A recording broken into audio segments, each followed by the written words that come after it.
मैं डॉक्टर संजू गर्ग, सहायक आचार्य संस्कृत, राजकीय महाविद्यालय बहरोड, आप सभी का अपने वीडियो में हार्दिक स्वागत करती हूँ। हम अभिज्ञान शाकुंतलम प्रथम अंक का अध्ययन कर रहे थे। अभिज्ञान शाकुंतलम नाटक के प्रथम अंक के 18 पद्य तक के पद्यों की व्याख्या हमने हमारे पूर्व वीडियो में की थी। आज इस वीडियो में हम 18 पद्य से आगे का जो प्रसंग है, आगे का जो वृत्तांत है, उसका अध्ययन करेंगे। अनसूया हला शकुंतले इयं स्वयंवरवधू सहकारस्य त्वया कृतनामधेया वनज्योत्सना इति नवमालिका। अनसूया अपनी सखी शकुंतला से कहती है कि हला शकुंतले, सखी शकुंतले, इयं स्वयंवरवधू सहकारस्य त्वया कृतनामधेया वनज्योत्सना इति नवमालिका।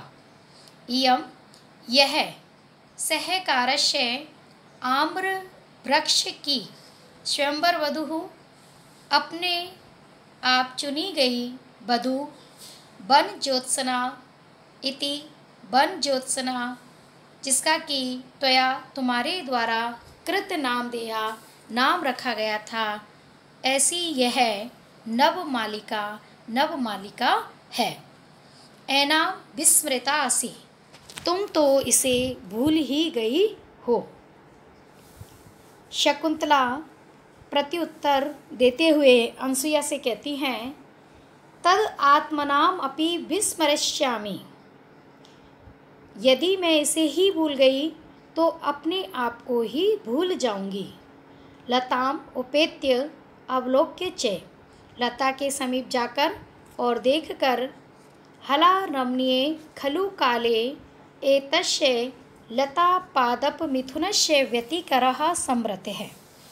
हला सखी, रमणीये खलु काले एतस्य लता पादप मिथुनस्य व्यतिकरः संवृत्तः।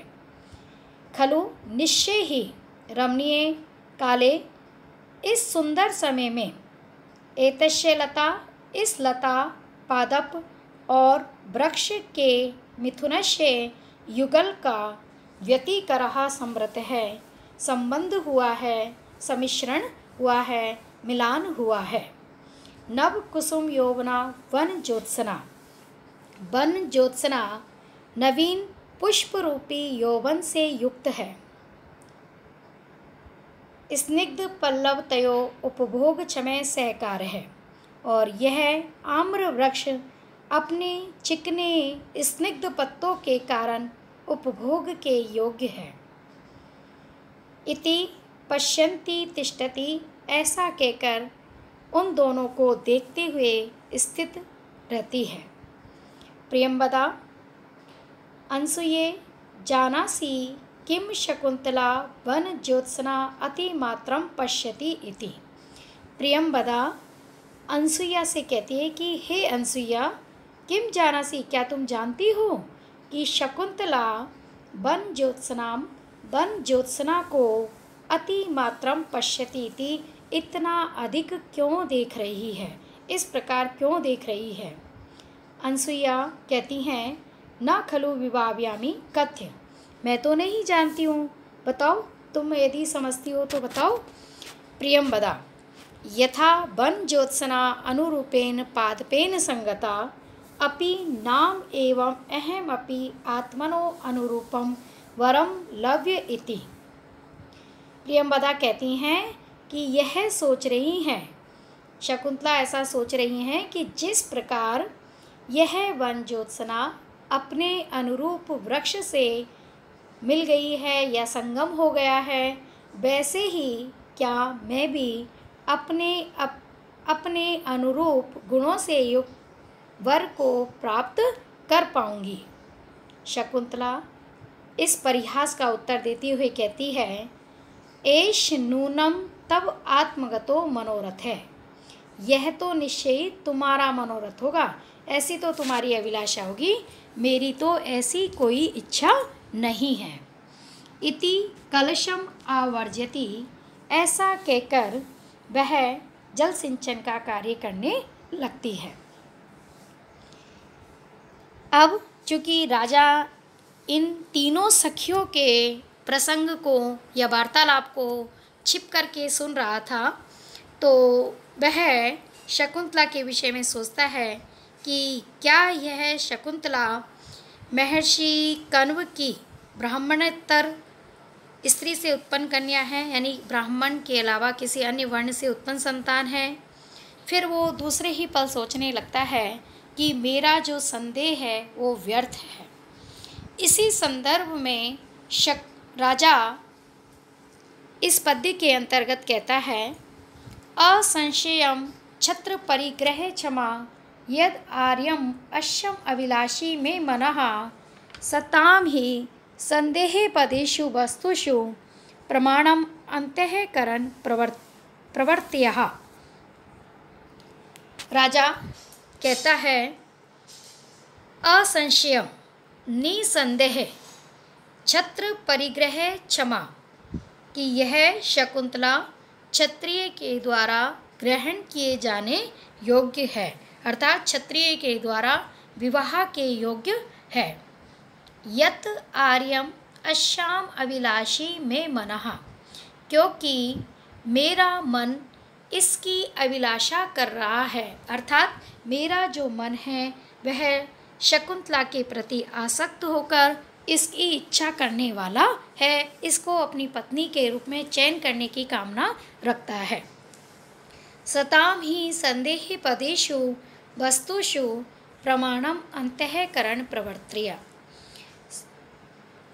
ही क्योंकि संदेह पदेषु वस्तुषु संदेहास्पद स्थानों के विषय में सताम सज्जनों की अंतःकरण प्रवृत्तियाः, अंतःकरण की प्रवृत्तियाँ ही प्रमाण हुआ करती है।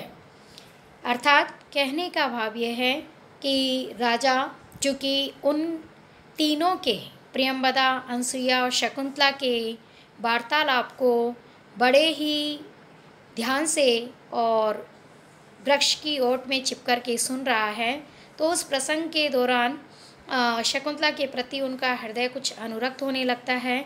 तो वह सोचता है कि क्या ये महर्षि कण्व की ब्राह्मण इतर संतान है। फिर दूसरे पल ही खुद ही कहने लगता है अपने आप से कि निसंदेह यह इसमें कोई संशय की बात ही नहीं, क्योंकि यह क्षत्रिय के द्वारा ग्रहण किए जाने योग्य है, क्योंकि मेरा जो मन है वह इसकी कामना कर रहा है। और सज्जन व्यक्तियों का जो चित्त, किसी सज्जन व्यक्तियों के चित्त की जो मनोवृत्तियाँ होती है वही उनका प्रमाण होती है। संदेहास्पद स्थानों पर उनकी हृदयगत जो मनोवृत्तियाँ है वही प्रमाण हुआ करती है, उन्हें किसी अन्य प्रमाण की आवश्यकता नहीं होती है। तथापि तत्त्वएनाम उपलक्ष्ये, यानी फिर भी जब तक मैं यथार्थ को भलीभांति नहीं जान लूँगा तब तक मैं इसे प्राप्त नहीं करूँगा। अर्थात इसके बारे में पूर्ण जानकारी लेने के बाद ही मैं इसे स्वीकार करूँगा, अर्थात मैं इससे विवाह करूँगा या कोई निर्णय लूँगा। शकुंतला संभ्रमम, घबराहट पूर्वक, अम्बो सलिलसेक संभ्रमोद्गतो नवमालिका उज्जित्वा वदनं में मधुकरो अभिवर्तते।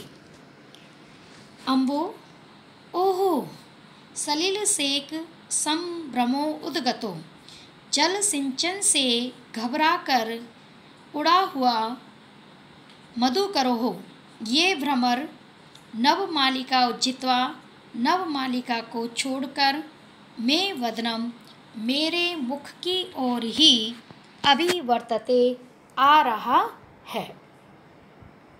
इति भ्रमरवादाम रूपयति, ऐसा कहकर भ्रमरवादा का अभिनय करती है। राजा सस्पृहं विलोक्य बड़ी आसक्ति पूर्वक शकुंतला की ओर देख कर कहते हैं, चला पांगाम दृष्टिम स्पृशसि बहुशो बेपथुमतीम रहस्याख्या एव स्वनसि मृदु कर्णान्तिक्चरः करौ व्याधुन्वत्या पिबसि रति सर्वस्वम् अदरं वयं तत्त्वान्वेषान् मधुकर हतास्त्वं खलु कृति। जब शकुंतला भ्रमर के द्वारा पीड़ित की जाती है तो उनके शकुंतला के हाव भाव को राजा बड़े प्रेम पूर्वक देखता हुआ कहता है। क्या कहता है? देखिए, चला पांगाम दृष्टिम स्पृशसि बहुशो बेपथुमतीम।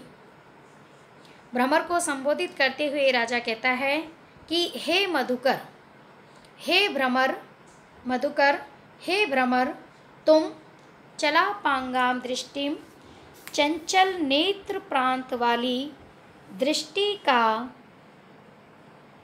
बेपथुमती कांपती हुई दृष्टि, दृष्टि का बहुशो बार बार स्पृशसि स्पर्श कर रहे हो।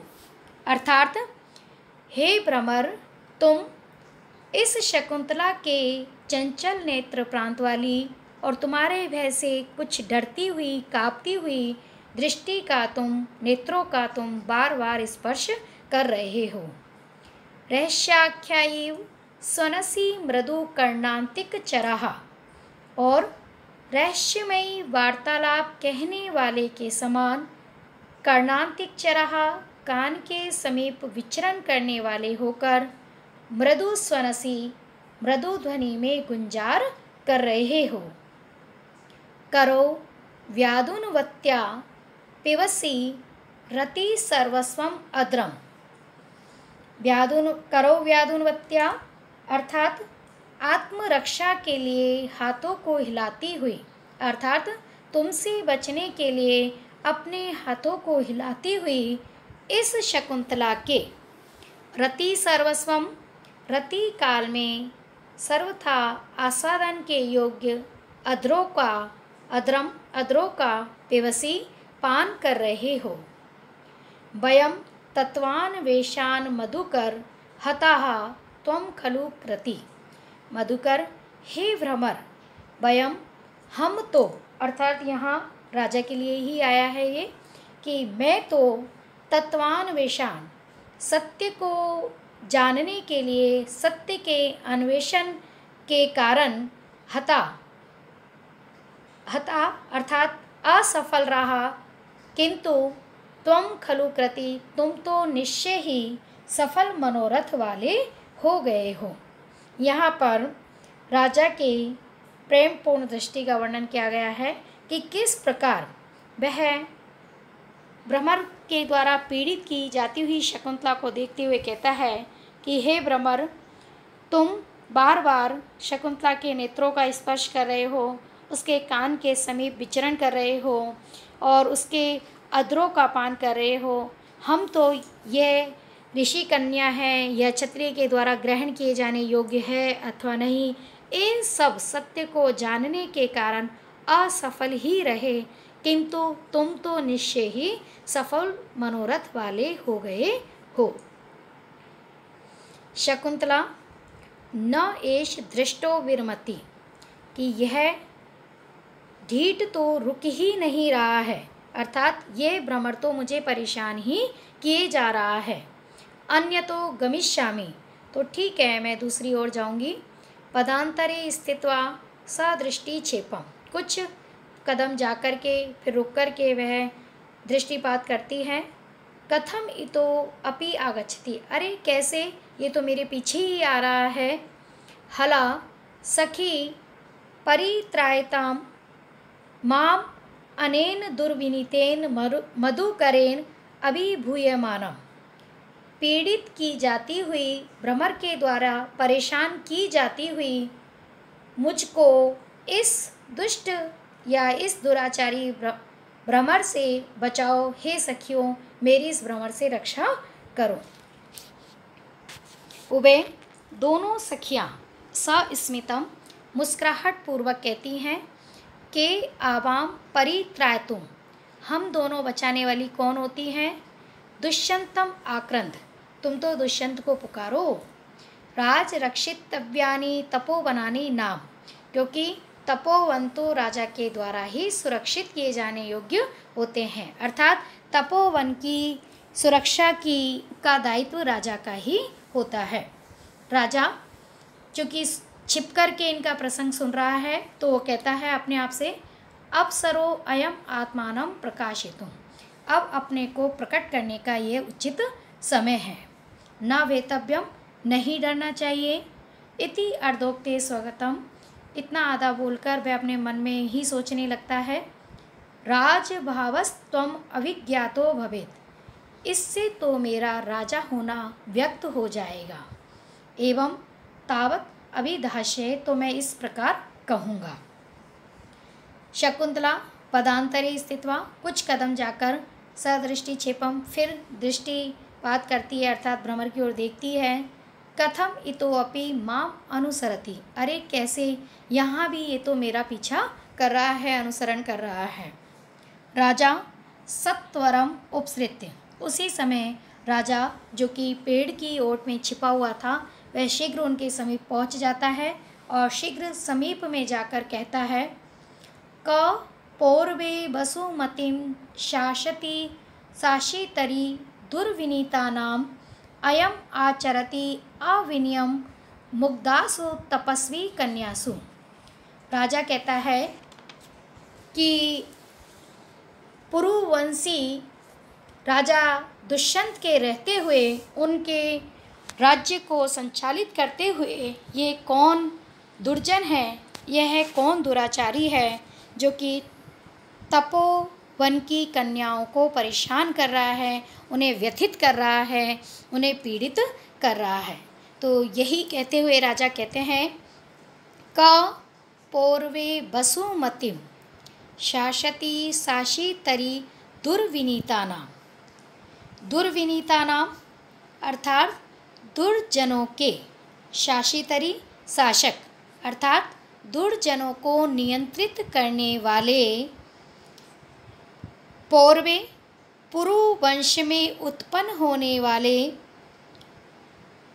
राजा के शासति शासन करते रहने पर का यह कौन है जो कि मुग्धासु भोली भाली सरल स्वभाव वाली तपस्वी कन्यासु, तपस्वी कन्याओं के प्रति अविनियम आचरति, अविनम्रता का आचरण कर रहा है, अशिष्टता का व्यवहार कर रहा है। राजा दुष्यंत अपनी पहचान छिपाते हुए शीघ्र शकुंतला की रक्षा हेतु वहाँ पर उनके बीच पहुँच जाते हैं और पहुँचने के बाद कहते हैं कि यह कौन दुर्जन है, यह कौन दुराचारी है कि जो कि राजा दुष्यंत के राज्य में इस प्रकार अनुचित आचरण कर रहा है। जो राजा दुष्यंत कैसे हैं? पुरु वंश में जिन्होंने जन्म लिया है, जो दुर्जनों को नियंत्रित करने वाले हैं अर्थात दुर्जनों को समुचित दंड देने वाले हैं, ऐसे राजा के शासन करते रहने पर यह कौन है जो कि सीधी सादी सरल स्वभाव वाली भोली वाली तापस कन्याओं को पीड़ित कर रहा है, उनके प्रति अशिष्ट आचरण कर रहा है, उनके प्रति दुराचरण पूर्ण व्यवहार कर रहा है। आज का वीडियो हम यहीं पर समाप्त करते हैं। आगे का प्रसंग हम अपने अगले वीडियो में करेंगे। आज के लिए इतना ही। धन्यवाद।